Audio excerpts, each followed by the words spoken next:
Kia ora tātou, welcome back to the Wargaming Den. Just a little solo game for you today. 250 point little battle that I've just done. British Infantry versus Fallschirmjäger, playing with the Battlegroup rules. Just a little scenario that I adapted from one of the missions in the rulebook. Just wanted to get a feel for the rules and try some smaller scale games to kind of work on my overall tactics. So let's have a look to see what forces I came up with.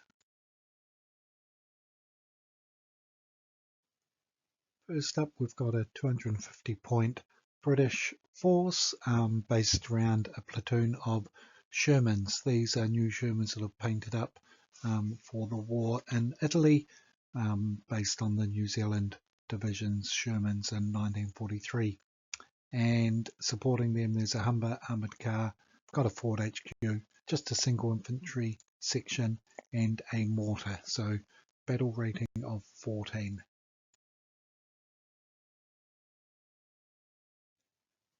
And who will they be up against? Just a little Fallschirmjäger force, actually. Again, a Ford HQ, two Fallschirmjäger squads with two machine gun teams. Actually, as you can see here, I forgot one of the squads, one of the MG teams. Whoops, so the Fallschirmjäger are a bit undermanned. A heavy machine gun team, a mortar, Pack 40 Armada, and a 250/9 armoured car.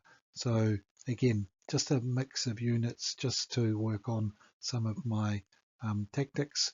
And I've just put some camo netting, as you can see, on my Marder and Pack 40 yesterday. I'm quite happy with the way they turned out.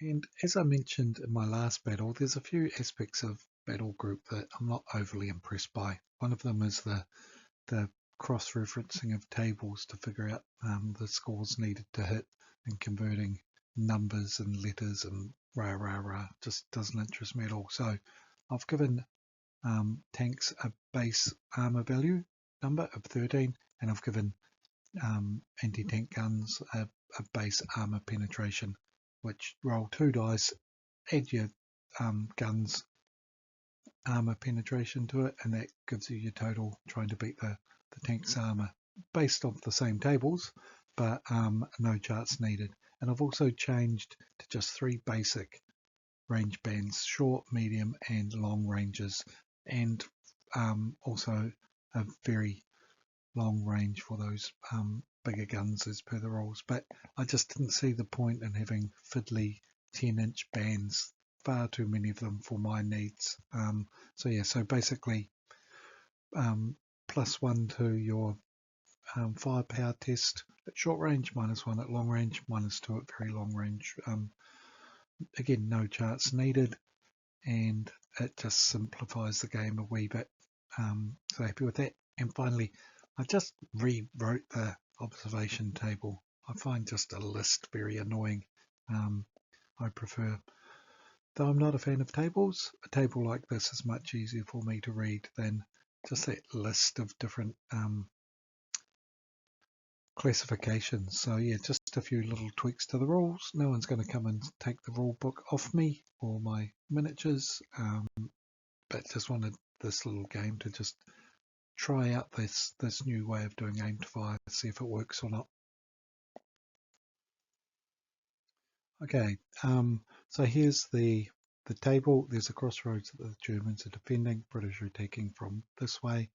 British start with their armoured car, rob for 2 support units, so the mortar, the dingo also started on table. Germans started with Ford HQ here. Pack 40s just down here beside the building. Medium machine gun or heavy machine guns in the building there, and the mortar back behind here. Mortar, the pack and the heavy machine gun were all pinned by a preliminary bombardment, so not a lot of action on turn 1 for the Germans, I wouldn't think.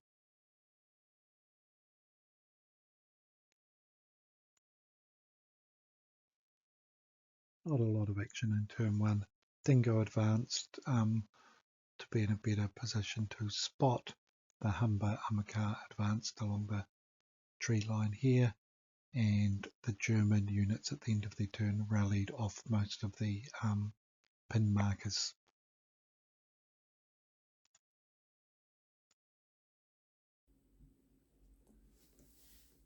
Turn 2, the Humber advanced, tried to suppress the pack beside the building there, rolled a 4, so failed. The command team failed to call in the mortar. In response, interesting from the Germans, the pack 40 took 2 shots, spotted the Humber, and with the second shot rolled a 6 and destroyed the Humber. The chit that was pulled was a low ammo, and the pack's got 1 more shot.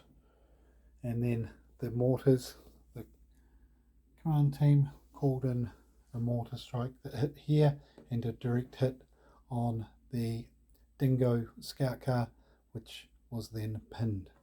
So only a small game, but very interesting.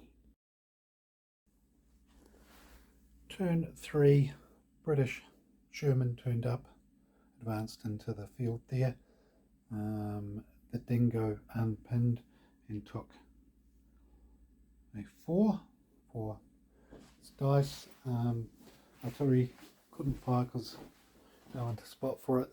Germans on their turn had 4 orders. Marder came on from reserve, and the pack went into ambush, as did the medium machine gun team in there, and that was that. The commander tried to call an artillery strike, failed to do so.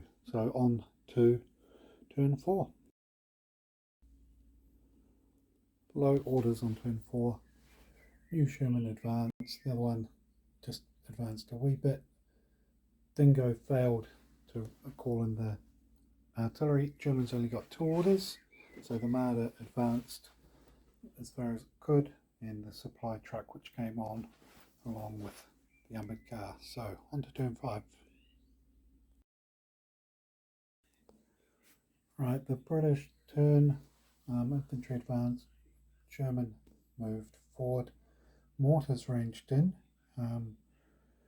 did a non-penetrating hit on the Marder, which in its turn went on ambush, but did pin the HQ and also the Pack 40 here. 250 armoured car advanced, as did these infantry over here. So yeah, looking interesting as we move on to turn 6.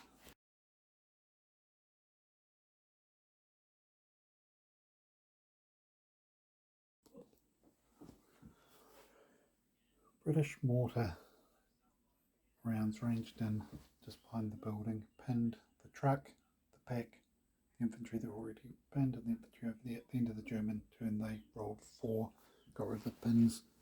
They got 1 airstrike counter, but I'm counting that as 1 extra. The Shermans advanced, took shots at the Marder. They missed, but were close. In response, the Marder's second shot hit this Sherman, rolling a 6 to hit, and then rolled 6 for its armour penetration, which equaled just a pin. So, and the final Sherman has shown up. So, interesting as we turn on to turn 7.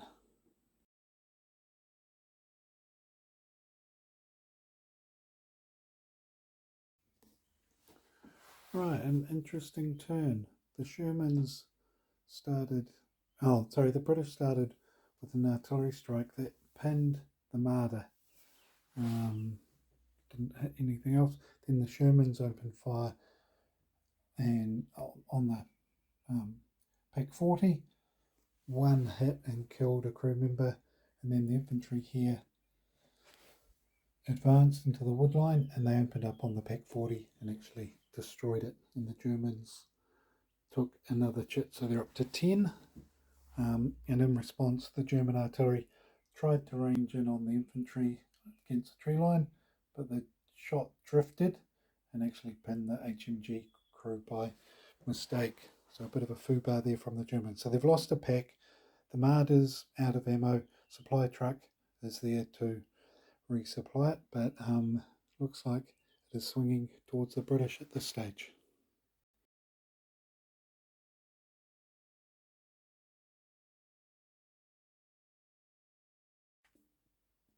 And a very short turn 8. British infantry in the tree line spotted the machine gun team and let rip with aim fire and killed the crew, destroying that.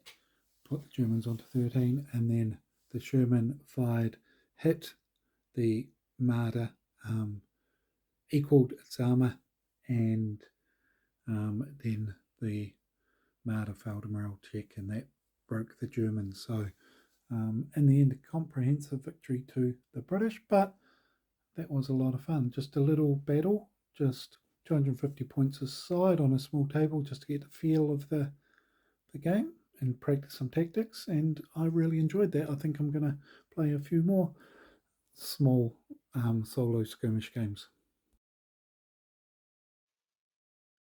That was surprisingly a very enjoyable evening's gaming. Yeah, thoroughly enjoyed that. Just using the kitchen table and a few vehicles and things, I definitely think that there was a successful experiment, and happy to do a few more when I get an opportunity. Quite enjoyed the way that my changes, so that I didn't need to cross-reference tables and things, worked, and I think they streamlined the game quite nicely for me. Might need to do something with the artillery rules. I still find them a wee bit fiddly with the allocation, but we will see. Definitely going to continue this experiment with these modifications to the rules though, and happy with the way they turned out. But that's all for now. Until next time, ka kite anō. Take care.